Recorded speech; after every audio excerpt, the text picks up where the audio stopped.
업사이클링으로 리빙 소품 만들어 보세요. 10번째, 방문 감사드립니다. 구독하셨나요? 좋아요도 부탁드립니다. 꼭 잊지 마세요. 안녕하세요. 예스디자인입니다.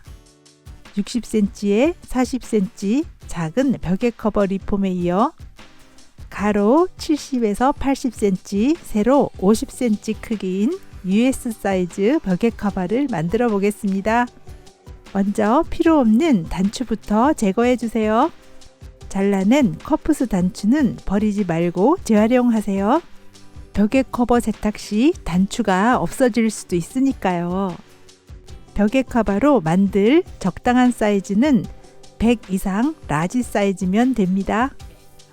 주머니는 그냥 두시고 와이셔츠 등판에 주름은 있어도 상관없답니다. 중앙이나 양쪽 도는 주름이 없기도 합니다만 다트가 있는 옷은 피해주세요. 아랫단은 최대로 밑단까지 이용해주세요. 시접은 보통 1.5cm로 양쪽 3cm가 필요하답니다. US 사이즈 80cm에 50cm 벽에 커버를 완성하려면 와이셔츠의 앞판과 등판을 시접 포함 53cm 정사각으로 잘라주세요. 70cm에 50cm 벽에 커버를 완성하려면 먼저 와이셔츠의 앞판과 등판을 시접 포함 53cm에서 49cm로 잘라주세요. 와이셔츠는 가장 많이 버리게 되는 아이템 중에 하나죠. 옷은 새 것 같은데 카라 부분만 변색이 심하고 낡아서 자주 버리게 돼요. 단추는 솜을 넣을 수 있도록 그대로 사용하기 때문에 정말 만들기 쉬운 디자인입니다. 보통 집에 재단 가위는 잘 안 가지고 계시죠? 그래서 저도 그냥 잘 드는 가위로 자르고 있어요. 겹쳐져서 두꺼우면 한 면씩 잘라주시면 쉽게 자를 수 있답니다. 여러분은 뒷면이 밀리지 않도록 미리 시침핀을 꼽고 자르시기를 추천드립니다.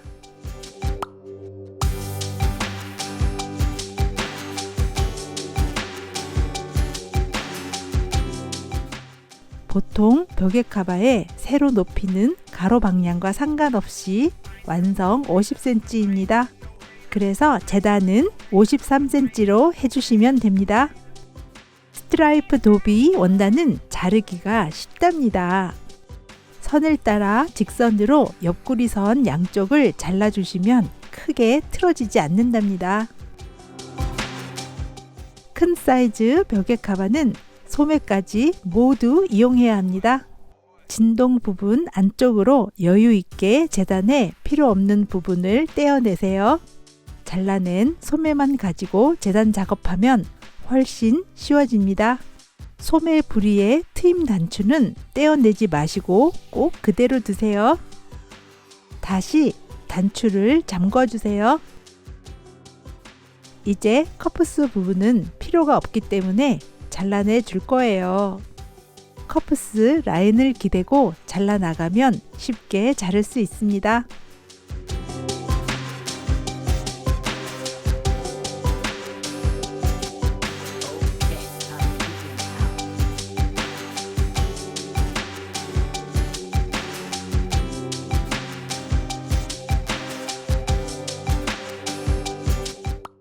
소매 안쪽 하폭선은 재단해 주세요.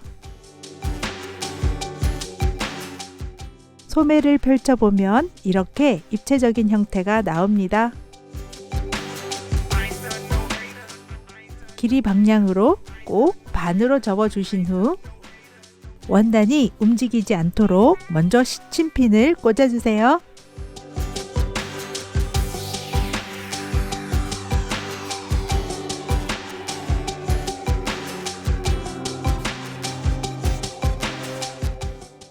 소매 두 장을 함께 겹쳐 놓고 한 번 더 시침질 해주세요.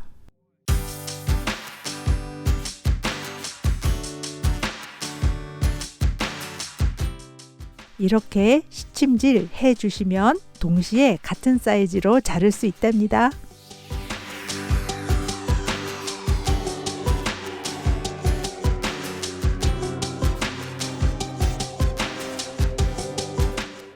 (15cm에) (53cm로) 재단해 주시면 실질적인 완성 사이즈는 (12cm에) (50cm가) 된답니다. 소매폭은 어디가 제일 좁은지 제일 넓은지 꼭 확인하시고 원하는 사이즈로 잘라주세요. US 사이즈 벽에 카바는 소매를 18cm에 53cm로 재단해 주시면 완성 사이즈가 15cm에 50cm가 된답니다. 이제 잘라 놓은 재단의 전체적인 구성을 한번 보여드리겠습니다. 와이셔츠의 몸판인 앞판과 등판입니다. 벽에 카바의 세로 방향은 동일하지만 가로 방향은 49cm 또는 53cm에 따라 완성이 달라집니다. 와이셔츠의 소매는 반으로 접어 잘라 주었기 때문에 펼치면 이렇게 넓어집니다. 소매뿌리 부분의 단추는 양쪽 모두 같은 방향으로 마주 보이도록 신경 써주세요. 이제 바느질을 시작해 보겠습니다. 꼭 겉면끼리 마주대고 바느질을 하셔야 합니다. 이번에도 미리 진주핀으로 시침질을 해 놓았기 때문에 쉽게 작업할 수 있답니다. 와이셔츠의 앞판과 소매 1을 먼저 연결해 주세요.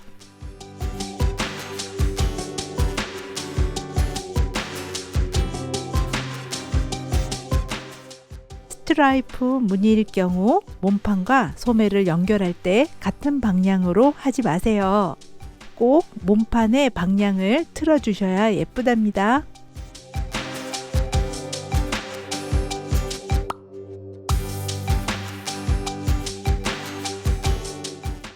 양소매의 끝단은 단추로 닫아 주었지만 끝이 벌어지기 때문에 미리 한 번씩 바느질 해주세요.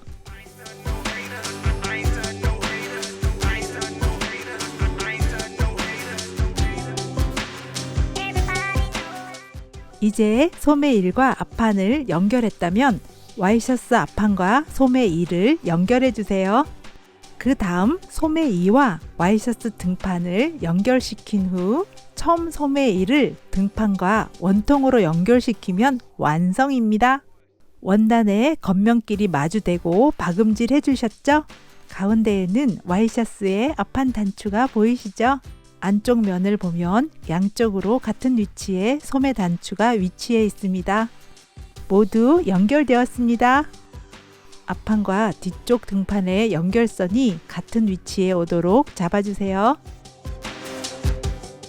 앞판의 시접과 등판의 시접이 서로 갈라지도록 반대 방향으로 펼쳐주셔야 바느질할 때 두꺼워지지 않는답니다.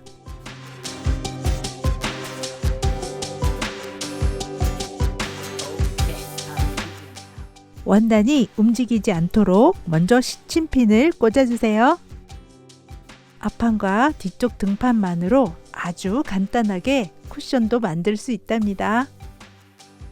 소재에 따라 모던하고 심플한 쿠션도 손쉽게 만들 수 있답니다.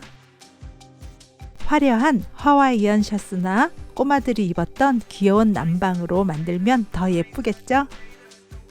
연결을 하다 보니 길이가 잘 안 맞아 들쑥날쑥 할 수 있어요.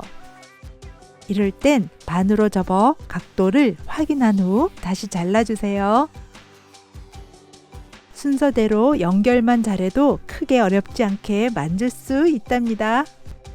조금만 수고하시면 버리는 것 거의 없이 원단을 모두 활용하는 멋진 업사이클링이 된답니다. 철 따라 옷장 정리 한번 하시고 하루 날 잡아 만드시면 지구도 살리고 돈도 아끼는 뿌듯함이 있답니다. 이제 위아래 2번만 바느질 하시면 완성입니다. 앞판과 등판의 선이 서로 마주 보는지 확인한 후 봉제하기 쉽도록 시침질 해주세요. 큰 사이즈 벽에 카바는 가격도 만만치 않답니다.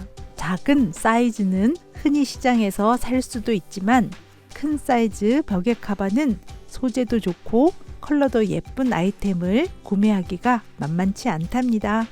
꼭 미싱이 없더라도 손 바느질로 한번 만들어 보세요. 시리즈 1을 보시면 손 바느질 하는 방법이 자세하게 나와 있어요. 꼭 참조하세요.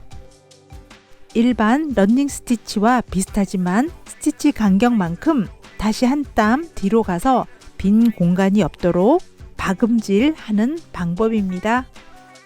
온 박음질은 손 바느질 중 가장 튼튼한 바느질 방법이기도 해요. 손 바느질은 삐뚤빼뚤해지기 쉽기 때문에 미리 연필이나 초크로 가이드라인을 표시해 주시면 쉽게 바느질 할 수 있답니다. 앞판과 등판의 선이 서로 마주보고 바느질이 잘 되었죠? 앞판과 뒷판 시접 방향이 나누어져 두껍지 않게 바느질 되었습니다.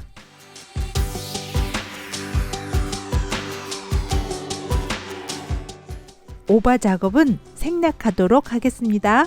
그래도 쉽게 풀어지지 않아요. 이제 바느질은 완성되었네요. 기대가 됩니다. 완성본을 한번 볼까요? 단추가 있는 와이셔츠의 앞쪽은 벽에 커버의 뒷면이, 와이셔츠의 등판은 벽에 커버의 앞면이 되는 거랍니다. 끝까지 예쁘게 뒤집어주는 팁을 알려드릴게요. 끝쪽에 엄지를 넣고 시접을 뒤로 접은 후 뒤집어 주시면 끝이 깔끔하게 뒤집어집니다. 소매단의 단추가 오히려 디자인 포인트가 되었네요. 이제 완성품으로 벽에 솜을 넣어 볼게요. 커버와 솜은 같은 방향으로 놓고 솜의 끝을 모아줍니다. 양 모서리 끝까지 솜을 밀어 넣어주세요. 다른 방향도 같은 방법으로 넣어주세요. 알려드린 사이즈는 제가 만든 영상보다 커서 솜이 더 잘 들어가니 걱정 마세요. 전체적으로 편안히 골고루 들어가도록 만져줍니다. 이제 와이셔츠였던 단추만 닫으면 완성입니다. 꼭 미싱이 없더라도 손 바느질로도 만들어 보세요. 와이셔츠에 오픈 단추를 이용하기 때문에 쉽게 만들 수 있답니다. 와이셔츠는 사계절, 소재가 다양해서 벽에 카바를 만들면 정말 좋답니다. 완성입니다. 소재는 너무 다양하고 좋지만 목선이 변해 안 입는 아까운 와이셔츠, 벽에 커버로 업사이클링 해보세요. 감사합니다. 또 만나요.